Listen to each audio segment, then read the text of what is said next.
সকলকে অনেক শুভেচ্ছা। আজকে আমরা দেখব যে স্লাইডিং গেট এর মডিফিকেশন কাজ কিভাবে করা যায়।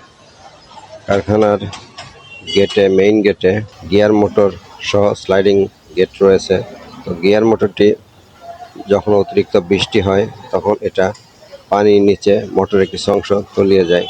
এভাবে কয়েকবার এর মোটরের উইন্ডিংটি উড়ে গিয়েছে এবং স্পিডও ছিল অনেক কম। তা আমরা একটু বেশি স্পিডের একটা মোটর সেখানে লাগাতে চাই। এজন্য প্রথমত এখানে যে বেস ছিল সেই বেসটিতে সমস্যা ছিল। আমরা বেসটি ভেঙে সেখানে সিভিল ওয়ার্কসের মাধ্যমে কাজ সম্পাদন করি। এরপর বেশি স্পিডের একটি গিয়ার মোটর সেখানে প্রথমে সাপ্লাই দিয়ে আমরা এটা গিয়ার মোটরটি ঠিক আছে কিনা এবং এর আরপিএম কত সেটা আমরা চেক করি। এভাবে চালিয়ে চেক করার পরে আমরা সিদ্ধান্ত নেই যে এই মোটরটি সেখানে লাগানো যাবে। প্রথমত এই মোটরটি সেখানে লাগানো যাবে কিনা আমরা একটু লেন্থ, এর ওয়াইড, বেস মেজারমেন্ট করে সিভিলের মাধ্যমে যে বেসটা ভাঙার প্রয়োজন ছিল সেটা ভাঙি। এখানে সেই মোটরটির যে এখানে পিনিয়নটা মিলছিল না। তো এই পিনিয়নটা আমরা আগের যে গিয়ার মোটরের সাথে লাগানো ছিল স্লাইডিং গেটের সাথে সংযোগের জন্য, সেই মাপে আমরা একটা পিনিয়ন এই মোটরের শ্যাফটের সাথে ওয়েল্ডিং করি এবং এর বেসটি এই যে এখানে কিছুটা ফ্লেক্সিবল হোল রেখে আমরা এই মোটরটির দুইটি এই যে এখানে ফ্ল্যাট বার, এখানে অ্যাঙ্গেল বার, এখানে হোল করে সেই পজিশন মতো করে নিই যাতে সহজে এটা গেটের ওখানে সংযোগ দেয়া যায়।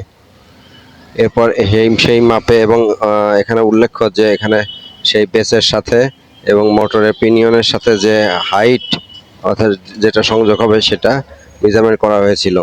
আর এখানে স্লাইডিং গেটের যে গিয়ারের যে অংশগুলো ছিল সেটা কিন্তু এই মোটরের যেহেতু পানিতে ডুবে যাওয়ার চান্স ছিল, এজন্য আমরা সেটা হাইটটা কিছুটা উঁচা করার চেষ্টা করি। এই উঁচু করাতে গিয়ে আমরা এই গিয়ারটা নিচে ছিল, নিচে থাকলে পরে প্রায় 2 থেকে 2.5 ইঞ্চি মতো মোটর নিচে ডাউনে চলে যায়। এজন্য আমরা যেহেতু মোটরটি আপ করব, এজন্য এই স্লাইডিং গেটের সাথে যে গিয়ার টিথগুলো ছিল সেই গিয়ারের বারগুলো আমরা ইন্টারচেঞ্জ করে উল্টা দিকে করে দেই। তাহলে মোটরের পিনিয়নটা উপর থেকে এর সাথে লেগে এটা কাজ করবে।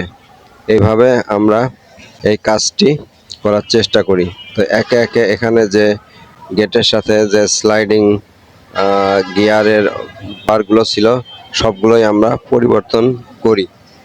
পরিবর্তন করার পরে এখানে যে গিয়ার মোটরটি যে বেসে বসবে সেই বেসের সাথে এখানে যেহেতু আগে থেকে এই লোহার বার দিয়ে অ্যাঙ্গেল করা ছিল, অ্যাঙ্গেল লাগানো ছিল, সেহেতু আমরা মোটরটি প্রথমে সেই গেটের যে গিয়ার ছিল সেই গিয়ারের সাথে এবং মোটরের যে গিয়ার মোটরের পিনিয়ন এই দুটো একসাথে করি এবং এর লেভেলটা ঠিক করার চেষ্টা করি।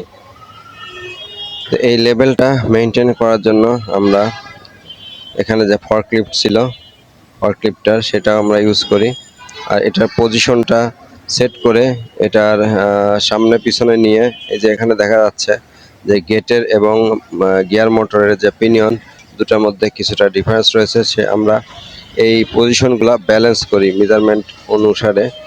প্রথমত আমরা এখানে যে গেটের স্লাইডিং গেটের যে গিয়ার সেটা একটা চ্যানেল একটা আর কি আমরা উল্টিয়ে এবং এটা মোটামুটি একটা পজিশন করে চালিয়ে দেখি যে ফরওয়ার্ড রিভার্সে এটা ঠিক মতো ঘোরে কিনা বা এর পজিশনটা যে এখানে এই যে এখানে পিনিয়ন এবং মোটরের পিনিয়ন এবং গেটের এটা সঠিকভাবে কাজ করছে। তো এইভাবে দেখে আমরা তারপরে এটা ফুল টাইট দিয়ে দিই।